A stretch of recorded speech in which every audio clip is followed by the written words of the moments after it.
ਪਿਆ। ਸੋ ਪਹਿਲਾਂ ਕਨੈਕਸ਼ਨ ਕਰਕੇ ਰੀਕਨੈਕਟ ਹੋ ਗਿਆ ਸੀ। ਕਨੈਕਸ਼ਨ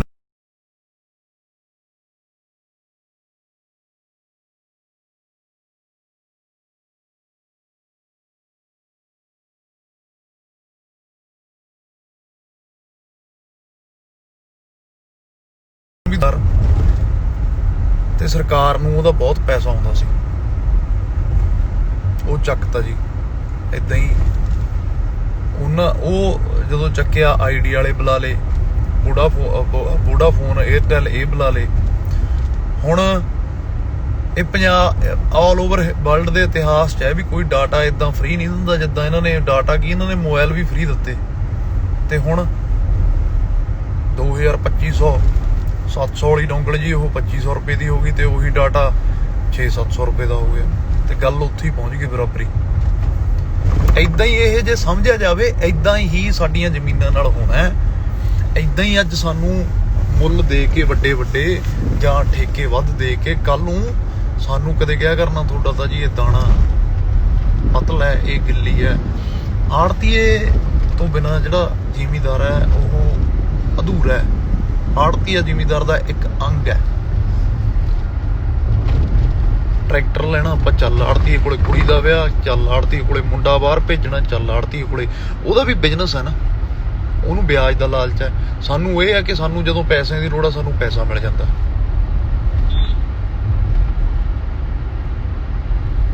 ਸੋ ਇਹ ਜਿਹੜਾ ਰਿਸ਼ਤਾ ਸਾਡਾ ਤੋੜ ਰਹੇ ਨੇ ਇਹ, ਜਾਂ ਤਾਂ ਗੌਰਮੈਂਟ ਕੋਈ ਇਦਾਂ ਦੇ ਕੋਈ ਸਿਸਟਮ ਬਣਾਵੇ ਜਿਹੜੇ ਇਹ ਬਿੱਲ ਲਾਗੂ ਹੋ ਰਹੇ ਨੇ, ਇਦਾਂ ਦੀਆਂ ਸਹਿਕਾਰੀ ਬੈਂਕਾਂ ਖੋਲ ਦੇਵੇ ਪਿੰਡਾਂ 'ਚ ਕਿ ਜਦੋਂ ਵੀ ਜੱਟ ਨੂੰ ਲੋੜ ਹੋਵੇ ਉਹਨੂੰ ਇੱਕ ਜ਼ਮੀਨ ਦੇ ਹਿਸਾਬ ਨਾਲ ਇੱਕ ਲਿਮਟ ਤੈਅ ਕਰ ਦੇਵੇ, ਉਹ ਪੈਸੇ ਉਹਨੂੰ ਦੇਵੇ। ਤੇ ਜਦੋਂ ਉਹਦੀ ਫਸਲ ਆਵੇ, ਫਸਲ ਤੇ ਇੰਸ਼ੋਰੈਂਸ ਹੋਣੀ ਚਾਹੀਦੀ ਆ। ਕੋਈ ਕਰੋਪੀ ਆ ਗਈ ਤਾਂ ਉਹ ਗੌਰਮੈਂਟ ਉਹਦੀ ਦੇਣਦਾਰ ਆ।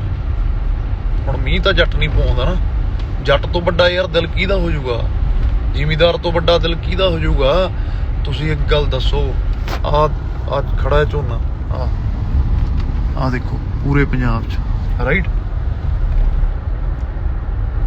ਜਦੋਂ ਤੱਕ ਖੇਤਾਂ 'ਚ ਹੈ ਉਦੋਂ ਤੱਕ ਇਹ ਰੱਬ ਆਸਰੇ ਹੈ। ਰਾਜ ਹੈ ਕਿਸੇ ਕੋਲ 20 ਕਿੱਲੇ ਨੇ, 30 ਕਿੱਲੇ ਨੇ, 10 ਕਿੱਲੇ ਨੇ, 5 ਕਿੱਲੇ ਨੇ, ਕਿਸੇ ਦਾ 2 ਲੱਖ ਖੇਤਾਂ 'ਚ ਪਿਆ, ਕਿਸੇ ਦਾ 3 ਲੱਖ ਖੇਤਾਂ 'ਚ ਪਿਆ। ਇਹ ਉਦੋਂ ਤੱਕ ਹੀ ਪੈਸਾ ਉਦੋਂ ਸਾਡਾ ਡਿਕਲੇਅਰ ਹੋਊਗਾ ਜਦੋਂ ਤੁਲ ਗਿਆ ਤੇ ਜਦੋਂ ਆੜਤੀਏ ਦੇ ਮੰਡੀ 'ਚ ਪਹੁੰਚ ਗਿਆ। ਨਹੀਂ ਤਾਂ ਸਾਡੇ ਤੋਂ ਵੱਡਾ ਫਿਰ ਦਿਲ ਕਿਹਦਾ ਹੋ ਜਾਊਗਾ? ਖੇਤਾਂ 'ਚ ਪਈ ਆ ਇਹ ਸਾਡੇ ਪੈਸੇ ਨੇ, ਸਾਡੀ ਆਸ ਹੈ ਖੇਤਾਂ 'ਚ ਪਈ ਆ ਜਿਹੜੀ।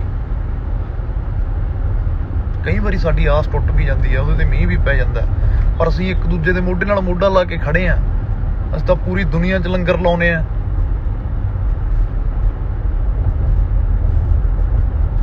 ਅਸੀਂ ਇੱਕ ਦੂਜੇ ਦਾ ਦੁੱਖ ਸੁੱਖ ਵੰਡਾਉਣਾ ਚੰਗੀ ਤਰੀਕੇ ਨਾਲ ਜਾਣਦੇ ਹਾਂ।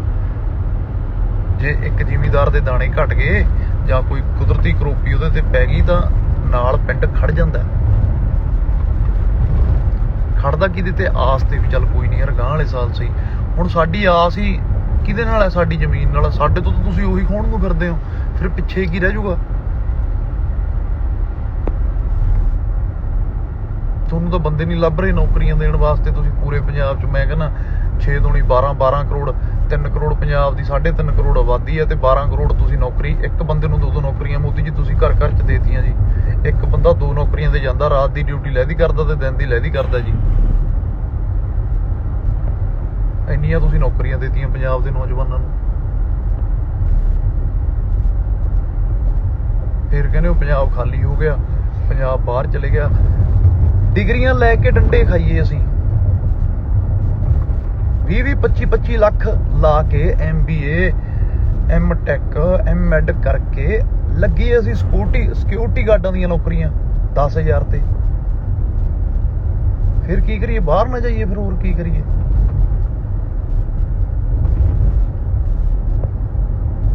ਉੱਥੇ ਸਾਡੀ ਮਿਹਨਤ ਦਾ ਮੁੱਲ ਤਾਂ ਮੁੜਦਾ।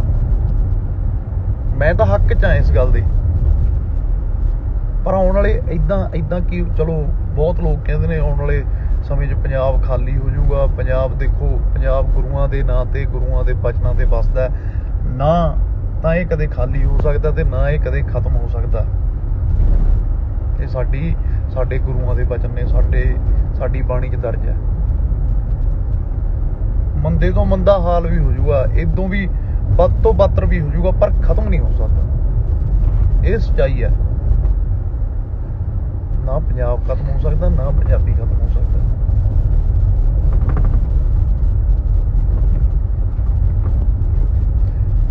ਜੇ ਹਿੰਦੁਸਤਾਨ 'ਚ ਵੱਖ-ਵੱਖ ਸੂਬੇ ਨੇ, ਵੱਖ-ਵੱਖ ਸਟੇਟਾਂ ਨੇ, ਵੱਖ-ਵੱਖ ਤਰ੍ਹਾਂ ਦੀਆਂ ਬੋਲੀਆਂ ਨੇ, ਵੱਖ-ਵੱਖ ਤਰ੍ਹਾਂ ਦੇ ਲੋਕ ਨੇ, ਤਾਂ ਇਹ ਨਹੀਂ ਹੋ ਸਕਦਾ ਕਿ ਸਾਰਿਆਂ ਨੂੰ ਤੁਸੀਂ ਕਹਿੰਦੇ ਹੋ ਜੀ ਇੱਕ ਦੇਸ਼ ਇੱਕ ਬੋਲੀ। ਨਾ ਜੀ ਨਾ,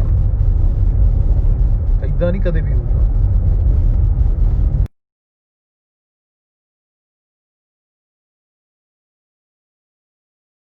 ਇਹ ਕੈਂਸਲ ਕਰੋ। ਇੱਥੇ ਬਹੁਤ ਧਰਮਾਂ ਦੇ, ਬਹੁਤ ਜਾਤੀਆਂ ਦੇ, ਬਹੁਤ ਮਜ਼ਹਬਾਂ ਦੇ ਲੋਕ ਰਹਿੰਦੇ ਨੇ। ਚਲੋ ਇਨਸਾਨੀਅਤ ਸਭ ਤੋਂ ਵੱਡਾ ਮਜ਼ਹਬ ਹੈ, ਧਰਮ ਹੈ, ਪਰ ਜੋ ਹੈ ਹੁਣ ਉਹ ਤਾਂ ਹੈ ਹੀ ਹੈ ਨਾ। ਲੋਕਤੰਤਰ ਹੈ, ਆਜ਼ਾਦੀ ਹੈ, ਹਰ ਇੱਕ ਬੰਦੇ ਨੂੰ ਸੰਵਿਧਾਨ ਹੈ ਸਾਡਾ। ਜਦੋਂ ਬਣਾਇਆ ਉਦੋਂ ਉਹਨਾਂ ਨੇ ਕੁਛ ਸੋਚ ਕੇ ਬਣਾਇਆ, ਜੇ ਤੁਸੀਂ ਹੁਣ ਬਦਲੀ ਕਰੀ ਜਾਂਦੇ ਹੋ। ਤਾਂ ਜਿਹੜੇ ਬੰਦੇ ਦੀ ਜਿੱਥੋਂ ਹੋਂਦ ਸ਼ੁਰੂ ਹੁੰਦੀ ਹੈ ਉਹ ਉਵੇਂ ਹੀ ਰਹੂਗਾ, ਚਾਹੇ ਉਹ ਮੁਸਲਮਾਨ ਹੈ, ਚਾਹੇ ਉਹ ਈਸਾਈ ਹੈ, ਚਾਹੇ ਉਹ ਹਿੰਦੂ ਹੈ, ਚਾਹੇ ਉਹ ਕਿਸੇ ਵੀ ਕਮਿਊਨਿਟੀ ਨਾਲ ਸੰਬੰਧਿਤ ਹੈ। ਜਿਹੜੇ ਉਹਦੇ ਰੀਤੀ ਰਿਵਾਜ ਨੇ, ਤੁਸੀਂ ਆਪ ਦੇ ਰੀਤੀ ਰਿਵਾਜ ਥੋਪ ਥੋੜੀ ਸਕਦੇ ਹੋ ਉਹਦੇ ਤੇ। ਇੱਕ ਦੇਸ਼ ਇੱਕ ਟੈਕਸ ਕੀ ਹੋਇਆ? GST। ਅਸੀਂ ਸੈਲਫ ਡਿਪੈਂਡੈਂਟ ਲੋਕ ਹਾਂ, ਸਾਨੂੰ ਪਤਾ GST ਦਾ ਕੀ ਦੁੱਖ ਹੈ, ਸਾਡੇ ਤੇ ਕਿਵੇਂ ਬੋਝ ਪਿਆ GST ਦਾ। ਮੈਂ ਦੱਸ ਸਕਦਾ ਖੁਦ। ਸਟੇਟ ਦੀ GST ਤਾਂ ਤੁਸੀਂ ਦੇਣੀ ਕੀ ਸੀ ਜੀ? ਹੁਣ ਜਿਹੜਾ ਮੰਡੀਕਰਨ ਹੈ, ਜਿਹੜੀਆਂ ਸਾਡੇ ਪਿੰਡਾਂ ਨੂੰ ਸੜਕਾਂ ਜਾਂਦੀਆਂ ਨੇ, ਸਾਰੀਆਂ ਉਹੀ ਬਣਾਉਂਦੇ ਆ। ਜਿੰਨੇ ਖੇਤੀ ਦੇ ਰਿਸਰਚ ਸੈਂਟਰ ਨੇ, ਜਿੰਨਾ ਉੱਥੇ ਫੰਡ ਹੁੰਦਾ, ਸਾਰਾ ਮੰਡੀਕਰਨ ਦਿੰਦਾ। ਉਹ ਵੀ ਛੱਡੋ, ਸੀਜ਼ਨ ਚੱਲਦਾ ਹੈ, ਕਿੰਨੇ ਪੱਲੇਦਾਰ ਭਰਾ, ਕਿੰਨੀ ਲੇਬਰ ਉੱਥੇ ਕੰਮ ਕਰਦੀ ਹੈ, ਉਹ ਕਿੱਥੇ ਜਾਊਗੀ ਫਿਰ? ਮੰਡੀਆਂ ਤਾਂ ਤੁਸੀਂ ਭੰਗ ਕਰ ਦੋਗੇ, ਕਹਿ ਦੋਗੇ ਮੰਡੀਆਂ ਭੰਗ ਨੇ, ਸਾਡੇ ਪ੍ਰਾਈਵੇਟ ਖੇਤਾਂ 'ਚੋਂ ਵੀ ਚੱਕੋਗੇ, ਪਰ ਐਂਡ ਕੀ ਹੋਊਗਾ ਫਿਰ? ਆਪਦੀ 2 ਸਾਲ 3 ਸਾਲ ਉਦੋਂ ਬਾਅਦ 'ਚ ਆਪਦੀ ਮਰਜ਼ੀ ਨਾਲ ਰਿਮੋਟ ਕੰਟਰੋਲ ਤੁਹਾਡੇ ਕੋਲ ਹੋਊਗਾ, ਤੁਸੀਂ ਕੰਟਰੋਲ ਕਰੋਗੇ ਸਾਨੂੰ। ਸੋ ਪੰਜਾਬ ਕਦੇ ਕਿਸੇ ਦੇ ਅੰਡਰ ਕੰਟਰੋਲ ਨਹੀਂ ਹੋ ਸਕਦਾ। ਪਹਿਲੀ ਤਾਂ ਗੱਲ ਇਹ ਕਲੀਅਰ ਕੱਟ ਹੈ। ਦੂਜੀ ਗੱਲ ਇਹ ਆ, ਜੇ ਇਹਨਾਂ ਬਿੱਲਾਂ 'ਚ ਸੋਧ ਕਰਨੇ ਸੀ ਤਾਂ ਸਾਡੇ ਜਿਹੜੇ ਬੁੱਧੀਜੀਵੀ ਨੇ, ਜਿਹੜੇ ਰਿਸਰਚਰ ਨੇ ਪੰਜਾਬ ਦੇ, ਜਿਨ੍ਹਾਂ ਨੂੰ ਪਤਾ ਹੈ ਕਿ ਆਉਣ ਵਾਲੀਆਂ ਪੰਜਾਬ ਦਾ ਬਚਾਅ, ਕਿਉਂਕਿ ਪਾਣੀ ਤਾਂ 5-4 ਸਾਲਾਂ ਨੂੰ ਉਦਾਂ ਹੀ ਉਰੇ ਖਤਮ ਹੋ ਜਾਣਾ। ਮਰੇ ਤਾਂ ਫਿਰ ਵੀ ਆ, ਤੀਜੀ ਤਹਿ ਤੇ ਤਾਂ ਪਾਣੀ ਚਲੇ ਗਿਆ। ਤੁਸੀਂ ਉਹਨਾਂ ਨੂੰ ਬੁਲਾਉਂਦੇ, ਤੁਸੀਂ ਉਹਨਾਂ ਤੋਂ ਪਤਾ ਕਰਦੇ ਵੀ ਕੀ ਤੋੜ ਹੋ ਸਕਦਾ ਹੈ। ਤੇ ਹਿੰਦੁਸਤਾਨ ਦੀ ਗੌਰਮੈਂਟ ਤੁਹਾਡੀ ਸਟੇਟ ਗੌਰਮੈਂਟ ਨੂੰ ਕੀ ਫਾਇਦਾ ਦੇ ਸਕਦੀ ਹੈ? ਇਹ ਨਹੀਂ ਹੈਗਾ ਵੀ ਹਰ ਇੱਕ ਪੂਰੇ ਦੇਸ਼ 'ਚ ਤੁਸੀਂ ਇੱਕ ਬਿੱਲ ਲਾਗੂ ਕਰਤਾ ਤੇ ਉਹਨੂੰ ਲਾਗੂ ਹੀ ਕਰਤਾ। ਰਾਜਸਥਾਨ ਦਾ ਕੋਈ ਹੋਰ ਮਾਹੌਲ ਹੈ, ਹਰਿਆਣੇ ਦਾ ਕੁਛ ਹੋਰ, ਹਰਿਆਣਾ ਪੰਜਾਬ ਚਲੋ ਸਿਮਿਲਰ ਹੈ, MP ਕੁਛ ਹੋਰ ਹੈ, ਉੱਥੇ ਹੋਰ ਫਸਲਾਂ ਹੁੰਦੀਆਂ ਨੇ। ਏਦਾਂ ਨਹੀਂ ਹੋਊਗਾ। ਅਲੱਗ-ਅਲੱਗ ਸੂਬੇ ਦਾ ਅਲੱਗ-ਅਲੱਗ ਆਪ ਦਾ ਇੱਕ ਮਿਆਰ ਹੈ, ਆਪ ਦੀ ਇੱਕ ਹੋਂਦ ਹੈ, ਆਪ ਦੀ ਇੱਕ ਵਿਲੱਖਣਤਾ ਹੈ।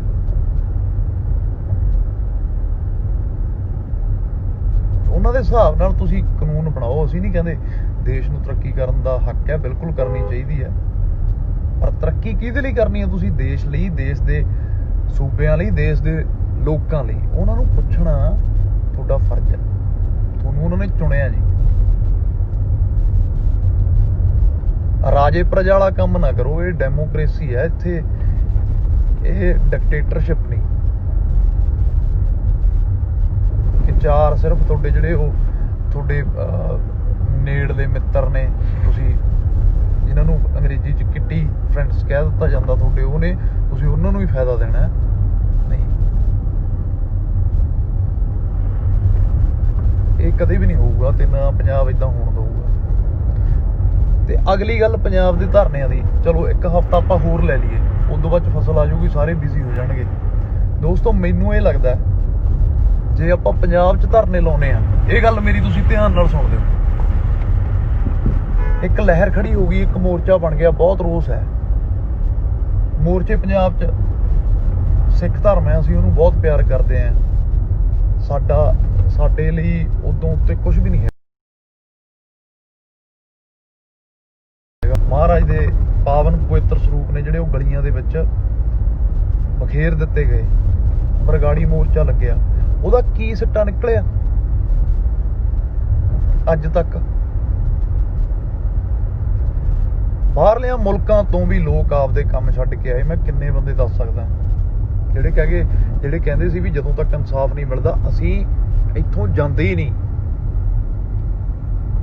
ਉਹਦੇ 'ਚ ਕੁਛ ਬਕਾਊ ਲੋਕ ਵੜ ਗਏ ਜਿਨ੍ਹਾਂ ਨੇ ਉਹ ਮੋਰਚੇ ਵੇਚਤੇ ਆਪਦੀਆਂ ਚੌਧਰਾਂ ਖਾਤਰ ਤੇ ਸਿਰਫ ਆਪਦੀ ਮੈਂ ਖਾਤਰ। ਮੈਂ ਜਦੋਂ ਇੱਕ ਤੁਹਾਨੂੰ ਮੈਂ ਗੱਲ ਦੱਸ ਦਿੰਦਾ, ਹੁਣ ਵੀ ਲਹਿਰ ਦਾ ਸੇਮ ਹੀ ਰੂਪ ਹੈ, ਹੁਣ ਉਦੋਂ ਵੀ ਭਖੀ ਹੋਈ ਹੈ। ਹੁਣ ਸਾਨੂੰ ਇੱਥੇ ਚੋਣ ਕਰਨੀ ਹੈ ਆਪਣੇ ਆਗੂ ਦੀ। ਮੈਂ ਪਹਿਲਾਂ ਵੀ ਪੋਸਟ ਪਾਈ ਸੀ ਕਿ ਜਦੋਂ ਤੱਕ ਸਾਡਾ ਅਗਵਾਈ ਕਰਨ ਵਾਲਾ ਲੀਡਰ ਸਾਨੂੰ ਨਹੀਂ ਮਿਲਦਾ ਉਦੋਂ ਤੱਕ ਅਸੀਂ ਜੰਗ ਨਹੀਂ ਜਿੱਤ ਸਕਦੇ। ਜੰਗ ਹੈ ਜਿਹੜਾ ਇਕੱਲਾ ਉਹ ਰਾਜਾ, ਇੱਕ ਦੇਸ਼ ਦਾ ਰਾਜਾ ਹੁੰਦਾ, ਰਾਜਾ ਨਹੀਂ ਜਿੱਤਦਾ। ਜੰਗ ਦੀ ਰਣਨੀਤੀ ਹੈ ਜਿਹੜੀ ਉਹ ਸੈਨਾਪਤੀ ਬਣਾਉਂਦਾ। ਸੋ ਸੈਨਾਪਤੀ ਅੱਜ ਸਾਨੂੰ ਜ਼ਰੂਰੀ ਹੈ। ਸੈਨਾਪਤੀ ਤੋਂ ਬਿਨਾਂ ਕਿਸੇ ਦਾ ਮੂੰਹ ਇੱਧਰ ਨੂੰ, ਕਿਸੇ ਦਾ ਉੱਧਰ ਨੂੰ, ਕਿਸੇ ਦਾ ਉੱਧਰ ਨੂੰ, ਕੋਈ ਕਿਵੇਂ ਲੱਗਿਆ ਵਧੀਆ ਗੱਲ ਆ, ਲੱਗੇ ਨੇ ਆਪਦੇ ਤੌਰ ਤੇ। ਪਰ ਐਂਡ ਆਫ ਦਾ ਡੇ ਕੀ ਹੈ? ਜੇ ਆਪਾਂ ਇਕੱਠੇ ਹੋ ਜਾਈਏ, ਆਪਣਾ ਸੰਘਰਸ਼ ਇੱਕ ਹੈ, ਆਪਣਾ ਏਕਾ ਹੋ ਜਾਵੇ, ਆਪਣਾ ਧਰਨਾ ਵੱਡਾ ਹੋ ਜਾਵੇ ਤਾਂ ਉੱਚੀ ਬੋਲਾਂਗੇ, ਆਵਾਜ਼ ਦੂਰ ਤੱਕ ਜਾਊਗੀ। ਆਵਾਜ਼ ਲੈ ਕੇ ਕੌਣ ਜਾਊਗਾ? ਮੈਂ ਤਾਂ ਨਹੀਂ ਲਿਜਾ ਸਕਦਾ। ਕੱਲ ਨੂੰ ਨਰਿੰਦਰ ਮੋਦੀ ਮੈਨੂੰ ਫੋਨ ਕਰਕੇ ਕਹਿ ਦੇਵੇ ਵੀ ਆਹ ਦੱਸ ਕਿਸਾਨਾਂ ਦੀਆਂ ਕੀ ਮੰਗਾਂ ਨੇ, ਚਲੋ ਮੈਂ ਦੱਸ ਦੂੰਗਾ। ਪਰ ਜਿਹੜੀ ਕਿਤਾਬੀ ਬੋਲੀ ਹੈ, ਜਿਹੜੀ ਲਾਅ ਦੀ ਭਾਸ਼ਾ, ਉਹ ਤਾਂ ਇੱਕ ਐਜੂਕੇਟਡ ਪਰਸਨ ਹੀ ਕਰੂਗਾ ਨਾ, ਉਹਦਾ ਲੀਡਰ ਹੀ ਕਰੂਗਾ। ਸੋ ਇਹ ਮੋਰਚੇ ਜਿਹੜੇ ਚੱਲ ਰਹੇ ਨੇ, ਇਹ ਧਰਨੇ ਜਿਹੜੇ ਚੱਲ ਰਹੇ ਨੇ, ਪਹਿਲਾਂ ਤਾਂ ਇਹਨਾਂ ਨੂੰ ਇੱਕ ਲੀਡਰ ਚਾਹੀਦਾ, ਸੂਝਵਾਨ। ਦੇਖੋ ਦੋਸਤੋ, ਹੁਣ ਤੁਸੀਂ ਕਹੋਗੇ ਨਾ ਇਹ ਲੀਡਰ ਮਿਲਣਾ ਜੀ, ਨਾ ਸੂਝਵਾਨ ਕੋਈ, ਇੱਥੇ ਤਾਂ ਜੀ ਬਕਾਊ ਨੇ, ਚੋਰ ਨੇ। ਪਰ ਸੱਚ ਇਹ ਆ, ਤੁਹਾਨੂੰ ਇਹਨਾਂ ਚੋਂ ਹੀ ਕੱਢਣਾ ਪੈਣਾ, ਤੁਹਾਡੇ ਕੋਲ ਹੋਰ ਕੋਈ ਆਪਸ਼ਨ ਨਹੀਂ। ਪਰ ਲੀਡਰ ਉਹ ਲੱਭਿਓ, ਉਹਦੇ ਤੇ ਯਕੀਨ ਕਰਿਓ ਜਿਹੜਾ ਤੁਹਾਨੂੰ ਲੱਗਦਾ ਕਿ ਤੁਹਾਨੂੰ ਕਿਸੇ ਰਾਹ ਤੱਕ ਲੈ ਕੇ ਜਾ ਸਕਦਾ, ਕਿਸੇ ਮੰਜ਼ਿਲ ਤੱਕ ਲੈ ਕੇ ਜਾ ਸਕਦਾ। ਨਹੀਂ ਤਾਂ ਇੱਥੇ ਧਰਮਾਂ ਦੇ ਨਾਂ ਤੇ, ਤੁਹਾਨੂੰ ਮੈਂ ਪਹਿਲਾਂ ਦੱਸ ਕੇ ਹਟਿਆ, ਉਹ ਮੋਰਚੇ ਵਿਕ ਗਏ। ਕੀ ਹੁਣ ਕਹਿਵਾਂ ਮੈਂ ਯਾਰ, ਇਨਸਾਫ ਦਿਵਾਉਣ ਦੇ ਨਾਂ ਤੇ ਮੈਂ ਚੌਧਰ ਦੇ ਨਾਂ ਤੇ।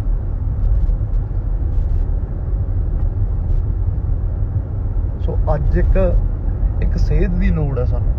ਨੌਜਵਾਨੀ ਤਿਆਰ ਹੈ, ਸਾਨੂੰ ਇੱਕ ਹੋਕੇ ਦੀ ਲੋੜ ਹੈ, ਇੱਕ ਆਵਾਜ਼ ਦੀ ਲੋੜ ਹੈ, ਮੂਹਰੇ ਲੱਗਣ ਵਾਲੇ ਲੀਡਰ ਦੀ ਲੋੜ ਹੈ, ਜਿਹਦੇ ਅਸੀਂ ਪਿੱਛੇ ਲੱਗ ਕੇ ਜਿਹਦੀ ਦੇਖ ਰੇਖ 'ਚ ਚੱਲ ਸਕੀਏ ਤੇ ਜਿਹੜਾ ਇਮਾਨਦਾਰ ਹੋਵੇ, ਬੇਦਾਗ ਹੋਵੇ, ਜਿਹਨੂੰ ਸਮਝ ਹੋਵੇ, ਜਿਹਨੇ ਦੁਨੀਆਦਾਰੀ ਇੰਟਰਨੈਸ਼ਨਲ ਲੈਵਲ ਤੇ ਦੇਖੀ ਹੋਵੇ।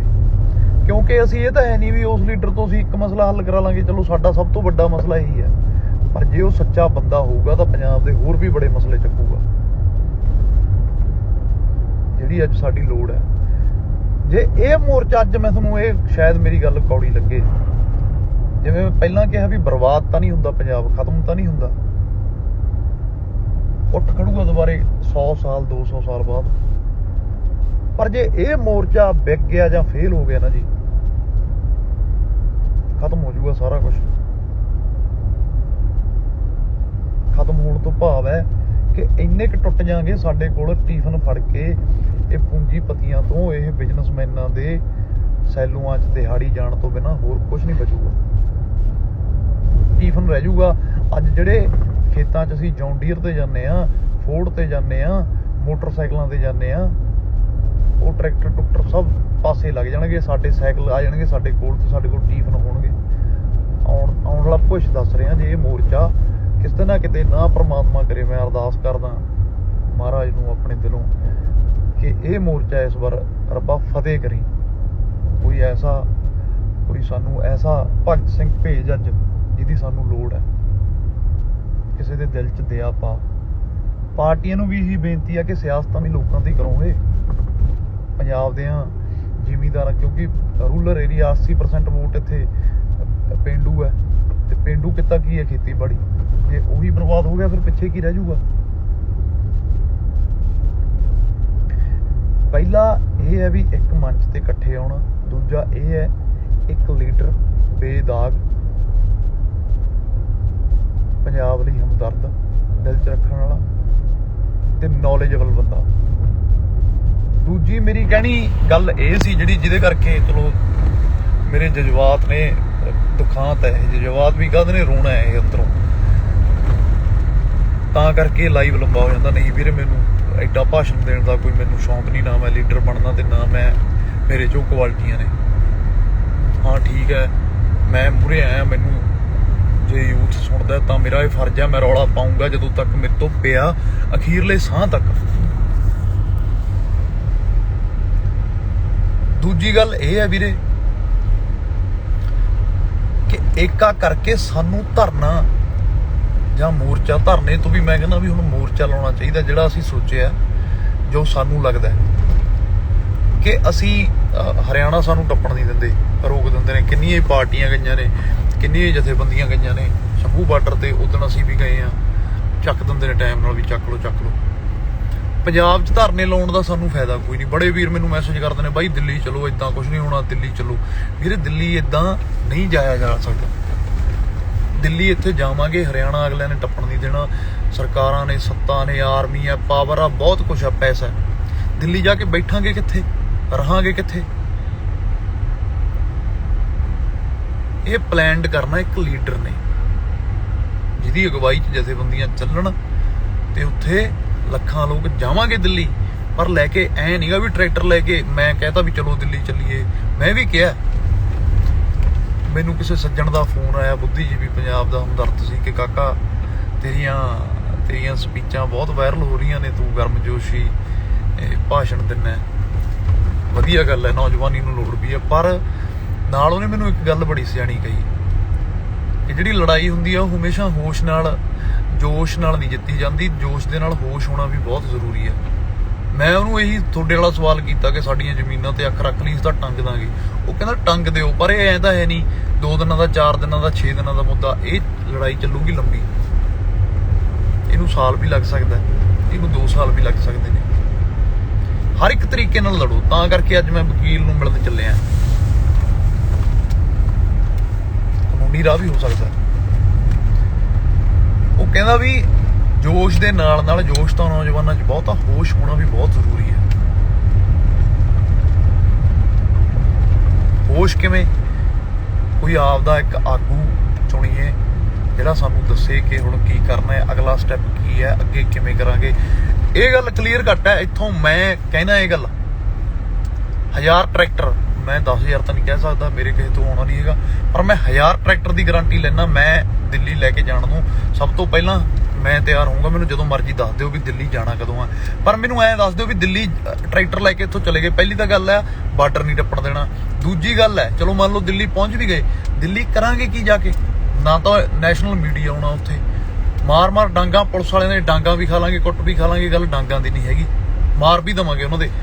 ਪਰ ਜੋ ਸਾਡਾ ਮੋਟਿਵ ਹੈ, ਜੋ ਸਾਡਾ ਮੁੱਦਾ ਹੈ, ਉਹ ਇੱਕ ਲੀਡਰ ਤੋਂ ਅੱਗੇ ਵਿਧਾਨ ਸਭਾ ਦੇ ਮੂਹਰੇ ਵੜ ਜਾਾਂਗੇ। ਇਗਨੋਰ ਤਾਂ ਸਾਨੂੰ ਪੰਜਾਬ 'ਚ ਵੀ ਰੱਖਿਆ ਗਿਆ, ਨਹੀਂ ਤਾਂ ਅੱਜ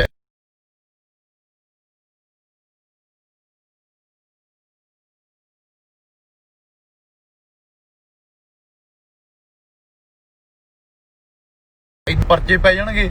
1000 ਬੰਦਾ ਮੇਰੇ ਨਾਲ ਤੁਸੀਂ ਸਪੋਜ਼ ਕਰੋ ਗਿਆ, ਵਿੱਚੋਂ 800 ਬੰਦੇ ਤੇ ਪਰਚਾ ਪੈ ਗਿਆ। 800 ਬੰਦਾ ਇਸੇ ਚੱਕਰ ਚੁੜ ਜੂ ਵੀ ਯਾਰ ਐਸੀ ਤੈਸੀ ਲੈ ਕੇ ਖੜ ਕੇ ਬਿਲ ਮੇਰਾ ਪਰਚਾ ਕੈਂਸਲ ਕਰਾਓ। ਇਹ ਰਿਐਲਿਟੀ ਹੈ, ਸੱਚ ਹੈ। ਤੇ ਪਰਚੇ ਵੀ ਐਸੇ ਪਾਉਣਗੇ, ਕੋਈ ਹੱਲ ਨਹੀਂ ਹੋਣਾ। ਦਿੱਲੀ ਉਦੋਂ ਜਾਈਏ ਜਦੋਂ ਪੂਰੇ ਪੰਜਾਬ ਦਾ ਏਕਾ ਹੋ ਗਿਆ, ਪੂਰਾ ਪੰਜਾਬ ਇੱਕ ਮੰਚ ਤੇ ਇਕੱਠਾ ਹੋ ਗਿਆ। ਤੇ ਉਹ ਜਿਹੜਾ ਮੈਂ ਤੁਹਾਨੂੰ ਲੀਡਰ ਦੀ ਗੱਲ ਕਰਦਾ, ਉਹ ਹਰਿਆਣੇ ਨੂੰ ਵੀ ਨਾਲ ਲੈ ਕੇ ਚੱਲੇਗੇ। ਬਾਕੀ ਸਾਡੇ ਬੜੇ ਮੁੱਦੇ ਹੋ ਸਕਦੇ ਨੇ, ਵੱਖ-ਵੱਖ ਲੜਾਈਆਂ, ਪਰ ਇਹ ਲੜਾਈ ਸਾਡੀ ਇੱਕ ਹੈ, ਸਾਡੀ ਹੋਣ ਦੀ, ਸਾਡੇ ਏਕੇ ਦੀ। ਵੀ ਆਪਾਂ ਇੱਥੇ ਰਲ ਕੇ ਚੱਲੀਏ ਜੇ ਪੋਸੀਬਲ ਹੈ ਤਾਂ। ਮੈਂ ਨਹੀਂ ਕਹਿੰਦਾ ਵੀ, ਕਿਉਂਕਿ ਦੇਖੋ ਮੁੱਦਾ ਤਾਂ ਉਹਨਾਂ ਦਾ ਵੀ ਸੇਮ ਹੈ। ਜੇ ਪੋਸੀਬਲ ਹੈ ਤਾਂ ਰਲ ਕੇ ਚੱਲੀਏ।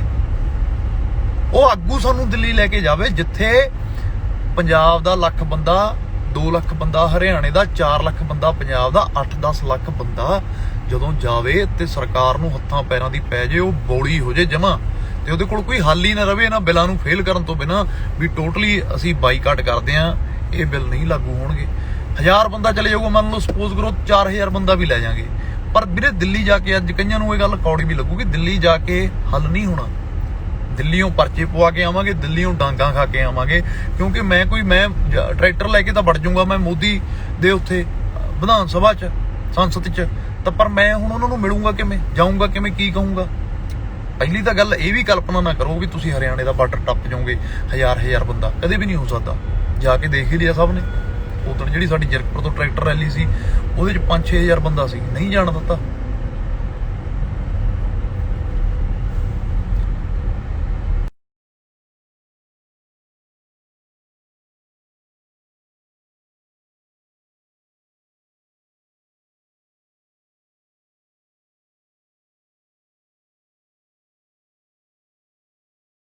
ਸ਼ੰਭੂ ਬੈਰੀਅਰ ਇੱਕ ਕਨੈਕਟਿੰਗ ਦਿੱਲੀ ਨੂੰ ਰਾਹ, ਨੈਸ਼ਨਲ ਹਾਈਵੇ ਹੈ ਅੰਮ੍ਰਿਤਸਰ ਤੋਂ ਦਿੱਲੀ। ਆਪਾਂ ਉੱਥੇ ਮੋਰਚਾ ਲਾਈਏ, ਫਸਲ ਸਾਡੀ, ਸੌਰੀ ਕਿਸ ਦਾ ਫੋਨ ਆ ਗਿਆ ਸੀ, ਜਿਵੇਂ ਮੈਂ ਪਹਿਲਾਂ ਕਹਿ ਕੇ ਹਟਿਆ, ਫਸਲ ਸਾਡੀ ਆ ਜਾਣੀ ਹੈ। ਅਸੀਂ ਸਾਰੇ ਵੀ ਉਸ ਧਰਨੇ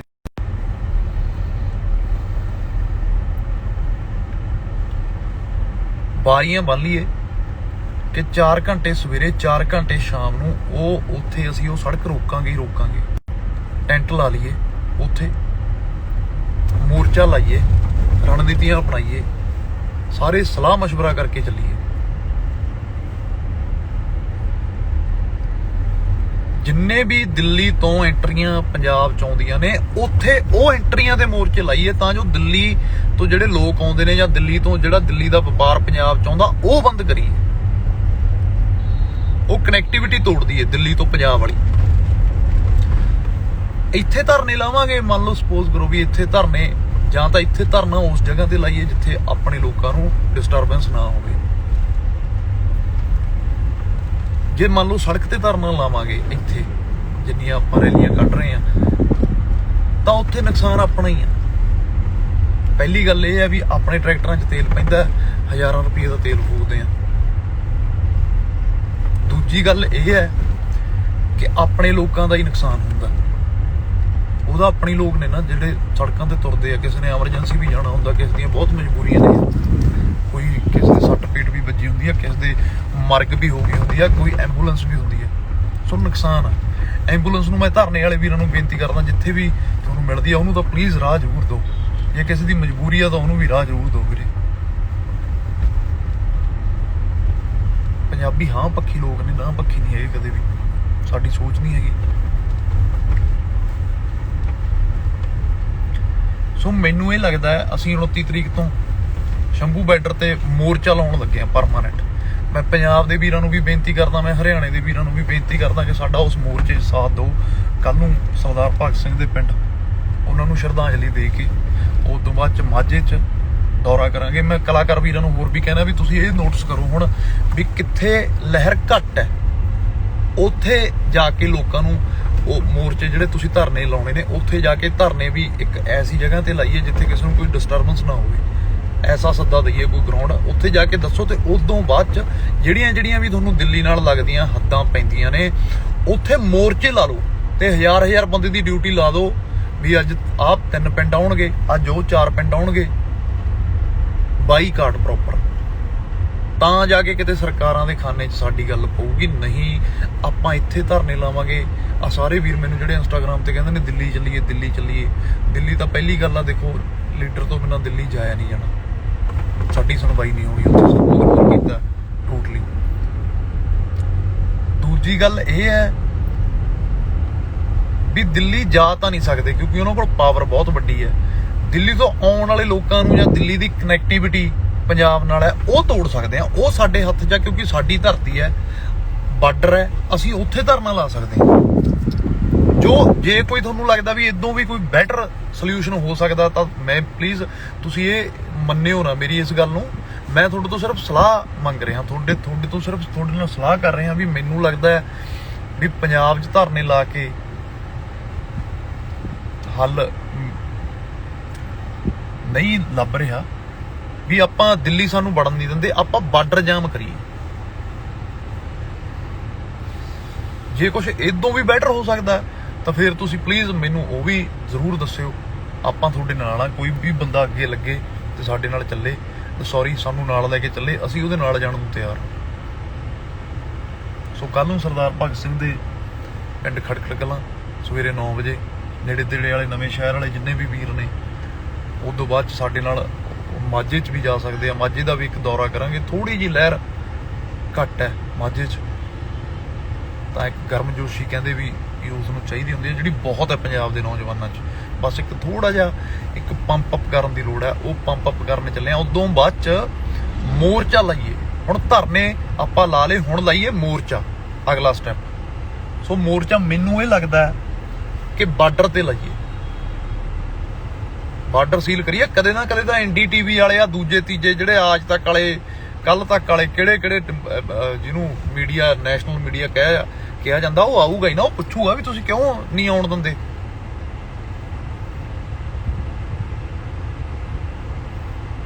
ਕਿਸਾਨ ਯੂਨੀਅਨ ਜਿੰਦਾਬਾਦ, ਸਾਰ ਨੌਜਵਾਨੀ ਜਿੰਦਾਬਾਦ, ਕਿਸਾਨ ਮਜ਼ਦੂਰ ਏਕਤਾ ਜਿੰਦਾਬਾਦ। ਵੀਰੇ ਤੁਹਾਡੀ ਸ਼ਾਨ ਦੇ ਖਿਲਾਫ ਜਾਂ ਕਿਸੇ ਵੀ, ਮੈਂ ਛੋਟਾ, ਤੁਹਾਡੇ ਤੋਂ ਵੱਧ ਘੱਟ ਸ਼ਬਦ ਕੋਈ ਉੱਤੇ ਥੱਲੇ ਹੋ ਗਿਆ ਹੋਵੇ, ਜਾਂ ਮੇਰਾ ਕੋਈ ਸੁਝਾਅ ਤੁਹਾਨੂੰ ਚੰਗਾ ਨਾ ਲੱਗਿਆ ਹੋਵੇ, ਤਾਂ ਉਹਦੇ ਲਈ ਮੈਂ ਮਾਫੀ ਚਾਹੁੰਦਾ। ਬਾਕੀ ਤੁਸੀਂ ਮੈਨੂੰ ਇਹ ਸੁਝਾਅ ਦੱਸ ਦਿਓ ਵੀ ਅੱਗੇ ਕੀ ਹੱਲ ਕਰ ਸਕਦੇ ਆ।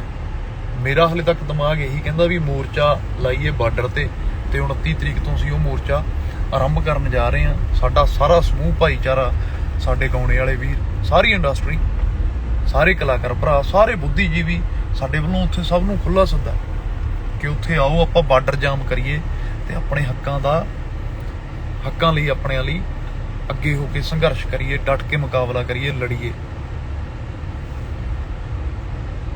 ਬਾਕੀ ਦੇਖੋ, ਮੈਂ ਕੋਈ ਲੀਡਰ ਤਾਂ ਹੈ ਨਹੀਂ, ਨਾ ਮੈਨੂੰ ਬਾਹਲੀ ਇਹਨਾਂ ਚੀਜ਼ਾਂ ਬਾਰੇ, ਬਿਆਨਤਬੰਦੀਆਂ ਬਣਾਉਣ ਬਾਰੇ ਨੌਲੇਜ ਹੈ। ਜਿਹੜੇ ਬੰਦੇ ਵਰਕ ਕਰਦੇ ਆ ਬਹੁਤ ਚਿਰਾਂ ਦੇ, ਉਹ ਜ਼ਰੂਰ ਸਾਡੇ ਨਾਲ ਸਲਾਹ ਮਸ਼ਵਰਾ ਕਰਨ, ਜਾਂ ਸਾਨੂੰ ਦੱਸ ਦੇਣ ਕਿ ਇਦੋਂ ਵੀ ਬੈਟਰ ਇਹ ਹੋ ਸਕਦਾ, ਤਾਂ ਅਸੀਂ ਅੱਜ ਹੀ ਇਹ ਜੋ ਮੈਂ ਆਪਦੇ ਤੌਰ ਤੇ, ਨਿੱਜੀ ਤੌਰ ਤੇ ਮੈਨੂੰ ਲੱਗਿਆ ਵੀ ਇਹ ਕਰ ਸਕਦੇ ਹਾਂ, ਜੋ ਇਹ ਰਣਨੀਤੀ ਬਣਾਈ ਆ, ਇਹਨੂੰ ਇੱਥੇ ਭੰਗ ਕਰਕੇ ਪੰਜਾਬ ਦੀ ਬਿਹਤਰੀ ਲਈ ਉਹਨਾਂ ਨਾਲ ਚੱਲਣ ਨੂੰ ਤਿਆਰ ਹਾਂ।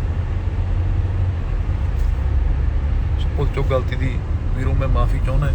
ਜੇ ਤੁਹਾਡੀ ਸ਼ਾਨ ਦੇ ਖਿਲਾਫ ਕੋਈ ਵੀ ਊਚ ਨੀਚ ਹੋ ਗਈ ਹੋਵੇ ਤਾਂ ਆਪਦਾ ਛੋਟਾ ਭਰਾ ਸਮਝ ਕੇ ਮੈਨੂੰ ਮਾਫ ਕਰ ਦਿਓ। ਜਿਵੇਂ ਵੀ ਤੁਹਾਡੀ ਅਗਲੀ ਰਣਨੀਤੀ ਹੋਈ, ਮੈਂ ਉਹਦੇ ਲਈ ਡਟ ਕੇ ਮੁਕਾਬਲਾ ਕਰਨ ਨੂੰ ਤਿਆਰ ਹਾਂ। ਤੇ ਹਾਂ, ਦੂਜੀ ਗੱਲ ਇਹ ਹੈ, ਹੁਣ ਇਸ ਮੋਰਚੇ 'ਚ ਬਹੁਤ ਲੋਕ ਆਪਦੀ ਲੀਡਰੀ ਚਮਕਾਉਣ ਆਉਣਗੇ, ਤੁਸੀਂ ਉਹਨਾਂ ਨੂੰ ਪਛਾਣਨਾ ਹੈ। ਲੀਡਰ ਦਾ ਪਹਿਲਾ ਧਰਮ ਹੈ ਜਦੋਂ ਉਹਦੇ 'ਚੋਂ ਮੈਂ ਬੋਲਣ ਲੱਗ ਜੇ ਵੀ ਮੈਂ ਐਂ ਕਰ ਦੂੰ, ਮੈਂ ਆਹ ਕਰ ਦੂੰ, ਮੈਂ ਤੁਹਾਡੇ ਲਈ ਐਂ ਕਰ ਦੂੰ, ਮੈਂ ਤੁਹਾਡੇ ਲਈ ਐਂ ਕਰ ਦੂੰ, ਮੈਂ ਐਂ ਕਰ ਦੂੰ, ਉਹ ਬੰਦੇ ਤੇ ਥੋੜਾ ਜਿਹਾ ਯਕੀਨ ਤੁਸੀਂ ਘੱਟ ਕਰਿਓ। ਮੈਂ ਨਹੀਂ ਹੋਣਾ ਚਾਹੀਦਾ ਇਸ ਵੇਲੇ ਹੋਣੇ ਚਾਹੀਦੇ ਅਸੀਂ, ਆਪਾਂ।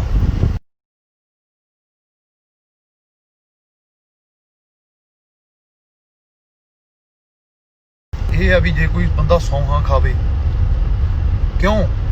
ਕਿਉਂਕਿ ਲੀਡਰ ਬਣਨ ਲਈ ਪਹਿਲੀ ਤਾਂ ਗੱਲ ਇਹ ਆ, ਮੈਂ ਕਹਿਣਾ ਪੈਂਦਾ, ਦੂਜੀਆਂ ਖਾਣੀਆਂ ਪੈਂਦੀਆਂ ਨੇ ਸੌਹਾਂ। ਤੁਹਾਨੂੰ ਸਭ ਨੂੰ ਪਤਾ ਹੀ ਹੈ ਸੌਹਾਂ ਦਾ ਕੀ ਨਤੀਜਾ ਨਿਕਲਦਾ। ਸੌਹਾਂ ਦੀ ਲੋੜ ਨਹੀਂ, ਅੱਜ ਮੂਹਰੇ ਹੋਣ ਦੀ ਲੋੜ ਹੈ।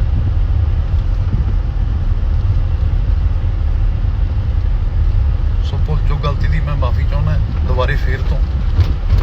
ਜਦ ਤੱਕ ਇਹ ਹੱਲ ਨਹੀਂ ਹੋ ਜਾਂਦਾ, ਉਦੋਂ ਤੱਕ ਡਟੇ ਰਹਾਂਗੇ। ਪਹਿਲੇ ਦਿਨ ਤੋਂ ਹੀ ਇਹ ਕਹਿ ਕੇ ਤੁਰਿਆ ਸੀ, ਚਾਹੇ ਬੰਦੇ 4 ਹੋਣ ਪੰਜਾਬ ਦੀ ਬਿਹਤਰੀ ਲਈ, ਚਾਹੇ ਹੁਣ 1000, ਜਿੱਥੇ ਮਰਜ਼ੀ ਬੁਲਾ ਲਿਓ, ਜਦੋਂ ਮਰਜ਼ੀ ਬੁਲਾ ਲਿਓ, ਉੱਥੇ ਹੀ ਪਹੁੰਚਾਂਗੇ। ਆਹ ਹੱਲ ਤਾਂ ਹਫ਼ਤਾ ਹੋ ਗਿਆ ਧਰਨੇ ਲੱਗਦਿਆਂ ਨੂੰ, ਅਸੀਂ ਦੇਖ ਰਹੇ ਹਾਂ ਸਾਰੇ ਪੰਜਾਬ 'ਚ। ਬਹੁਤ ਬੰਦੇ ਮੈਨੂੰ ਕਹਿੰਦੇ ਆ ਬਾਈ ਦਿੱਲੀ ਚੱਲੋ, ਦਿੱਲੀ ਚੱਲੋ। ਮੈਨੂੰ ਮੇਰੀ ਮੱਤ ਦੇ ਮੁਤਾਬਕ ਐਡੀ ਕੁ ਗੱਲ ਲੱਗਦੀ ਹੈ ਵੀ ਦਿੱਲੀ ਜਾਣਾ ਹਲੇ ਮੈਨੂੰ ਲੱਗਦਾ ਮੁਨਾਸਿਬ ਨਹੀਂ ਹੈਗਾ, ਸਾਡੇ ਤੋਂ ਨਹੀਂ ਜਾਇਆ ਜਾਣਾ, ਨਾ ਉਹਨਾਂ ਨੇ ਬਣਨ ਦੇਣਾ। ਬਾਰਡਰ ਸਾਡੇ ਕੋਲ ਨੇ, ਅਸੀਂ ਉੱਥੇ ਜਾ ਸਕਦੇ ਹਾਂ। ਪਰ ਜੇ ਇਦੋਂ ਬੈਟਰ ਕੁਝ ਹੋਰ ਹੋ ਸਕਦਾ ਤਾਂ ਮੈਨੂੰ ਦੱਸ ਦਿਓ, ਮੈਂ ਤੁਹਾਡੇ ਨਾਲ ਚੱਲਣ ਨੂੰ ਤਿਆਰ ਹਾਂ। ਨਾਲ ਮੇਰੇ ਭਰਾ ਵੀ, ਨਾਲ ਮੇਰਾ ਪਰਿਵਾਰ ਵੀ। ਅਸੀਂ ਸਾਰੇ ਪੰਜਾਬ ਦੀ ਬਿਹਤਰੀ ਲਈ ਇਕਜੁੱਟ ਹੋ ਕੇ ਲੜਨ ਨੂੰ, ਡਟਣ ਨੂੰ ਤਿਆਰ ਹਾਂ। ਦੂਜੀ ਗੱਲ, ਅੱਜ ਮੈਂ ਬਾਈ ਕੋਲੇ, ਮੁੱਲਾਂਪੁਰ ਵਕੀਲ ਕੋਲੇ ਵੀ ਜਾ ਕੇ ਆਉਣਾ, ਉਹਦੇ ਨਾਲ ਵੀ ਜੇ ਕੁਝ ਸਾਂਝਾ ਉਹਦੇ ਮੁਤਾਬਕ ਤੁਹਾਡੇ ਲਈ ਕਰਨ ਨੂੰ ਕੁਝ ਹੋਇਆ, ਉਹ ਵੀ ਮੈਂ ਤੁਹਾਡੇ ਨਾਲ ਸਾਂਝਾ ਕਰੂੰਗਾ। ਜਿਹੜੇ ਵੀ ਪੱਧਰ ਤੇ ਜਿਹੜੀ ਵੀ ਲੜਾਈ ਜਿਵੇਂ ਵੀ ਲੜੀ ਜਾਊਗੀ, ਉਵੇਂ ਹੀ ਲੜਨ ਨੂੰ ਤਿਆਰ ਹਾਂ ਅਸੀਂ। ਡਟ ਕੇ ਖੜੇ ਆ ਤੇ ਖੜੇ ਰਹਾਂਗੇ। ਮਹਾਰਾਜ ਪੰਜਾਬ ਨੂੰ ਚੜ੍ਹਦੀ ਕਲਾ 'ਚ ਰੱਖੇ ਤੇ ਪੰਜਾਬ ਚੜ੍ਹਦੀ ਕਲਾ 'ਚ ਹੀ ਰਹੂਗਾ ਜਦੋਂ ਤੱਕ ਵੀ ਰਹੂਗਾ। 2% ਪੰਜਾਬੀ ਨੇ, ਅੱਜ ਦੁਨੀਆ ਸਲਾਹਾਂ ਲੈਂਦੀ ਹੈ। ਟਰੰਪ ਦੇ ਜਹਾਜ਼ 'ਚ ਪਿਛਲੇ ਪਾਸੇ ਪੰਜਾਬੀ ਬੈਠਾ ਹੁੰਦਾ, ਟਰੂਡੋ ਦੀ ਪਾਰਲੀਮੈਂਟ 'ਚ ਪੰਜਾਬੀ ਨੇ, ਕੈਨੇਡਾ 'ਚ ਬੋਰਡਾਂ ਤੇ ਪੰਜਾਬੀ ਲਿਖੀ ਹੋਈ ਹੈ। ਇਹ ਸਾਡਾ ਮੁਲਕ ਹੈ ਤੇ ਇੱਥੇ ਸਾਡੇ ਪੰਜਾਬ 'ਚੋਂ ਪੰਜਾਬੀ ਚੱਕਣ ਨੂੰ ਫਿਰਦੇ ਨੇ। ਚੰਡੀਗੜ੍ਹ ਸਾਡੇ ਖੇਤਾਂ ਤੇ ਬਣਿਆ, ਸਾਡੀ ਜ਼ਮੀਨ ਸੀ, ਮੇਰੇ ਨਾਨਾ ਜੀ ਨੇ ਕੱਟਿਆ, ਪਟਵਾਰੀ ਸੀ। ਫਿਰ ਕਦੇ ਕਦੇ ਤਾਂ ਵਿਚਾਰ ਆਉਂਦਾ ਨਾ ਵੀ ਸਾਨੂੰ ਤਾਂ ਸਾਡੇ ਮੁਲਕ 'ਚ ਹੀ ਯਾਰ ਗੁਲਾਮ ਬਣਾ ਕੇ ਰੱਖਿਆ ਜਾ ਰਿਹਾ।